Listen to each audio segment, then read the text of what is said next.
Chapter 2 Crowned. A dream, more like a nightmare.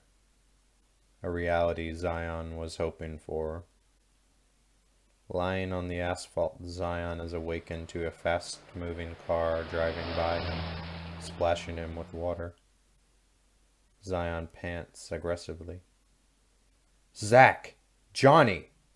he says as he tries to look around. Zion sits up and immediately realizes his new attachment, for it encompasses his face almost entirely. He assesses the cold metal crown thoroughly. Sharp metal bristles cover the exterior.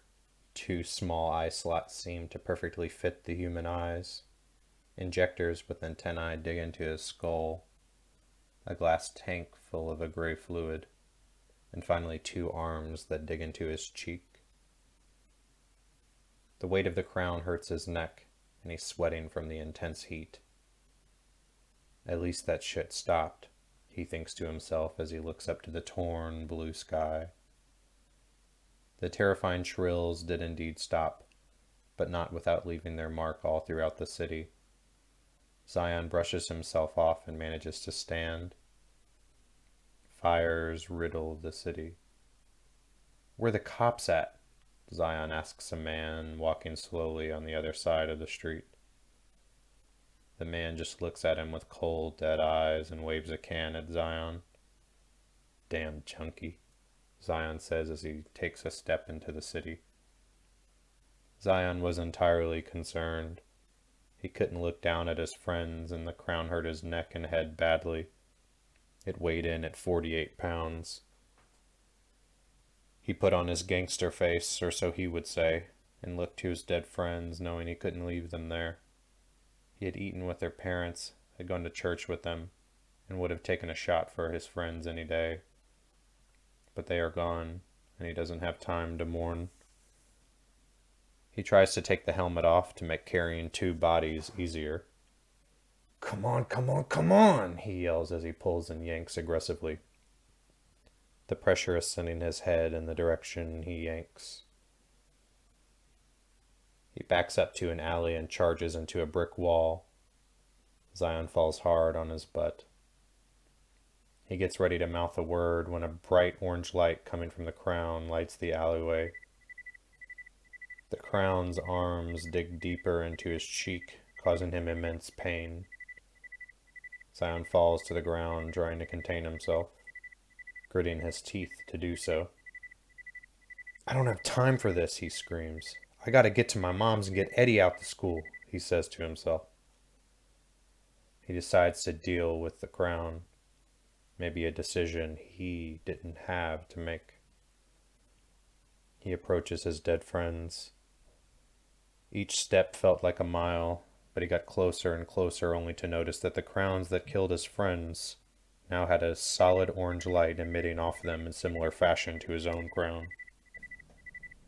He also notices the vial that once had gray fluids now turned vibrant orange on his friend's crowns.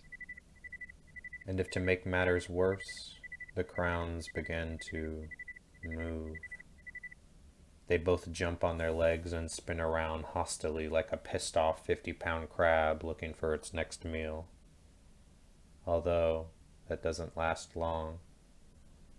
With purpose, they shimmied their ways into the bloody cavities of the necks where Zion's friends' heads used to be, with the crown replacing the head. Zion, looking surprised and lost, continues to watch in disgust.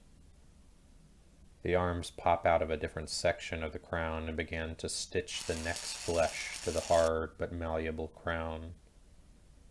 When the surgery is finished, Zion approaches Zach's body. "What are you supposed to be? Some kind of spaceship?" he yells. "What am I saying?" he thinks to himself. He punches Zach's crown hard, bloody in his fist. The crown remains unfazed. Zion sighs aggressively and punches again and again and again until both his fists are bloody and torn. He sits to gather himself. The crowns lay motionless, but seemingly alive and content in their new homes. Zion realizes he can't carry both of them and make it home to his mom and little cousin. "I'm gonna come back for y'all. I promise."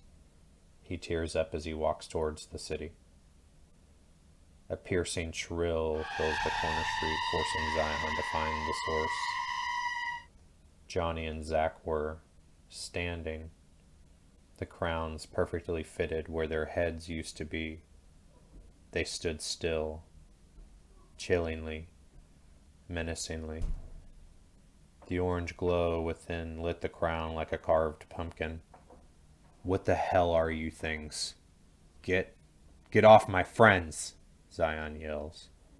Zion notices the bodies of his friends are covered in protruding orange veins.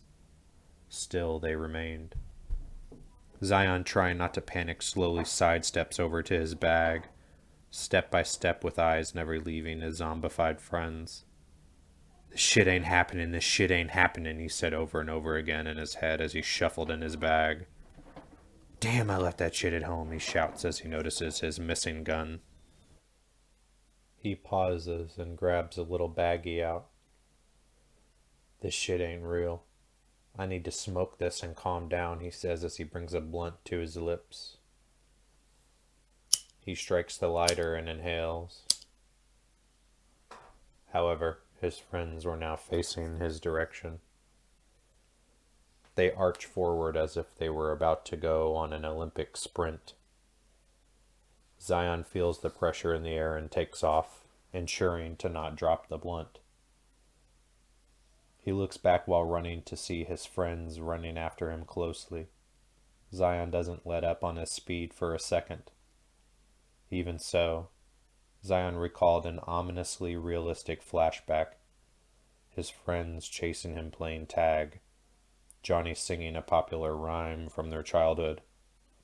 The events currently taking place reminded him of that day. Zion swears the two chasing him were singing the same rhyme they sang so long ago, and it was haunting. He hopes the singing is just the marijuana playing tricks on him. Smoke follows Zion as he books it through the city in hot pursuit.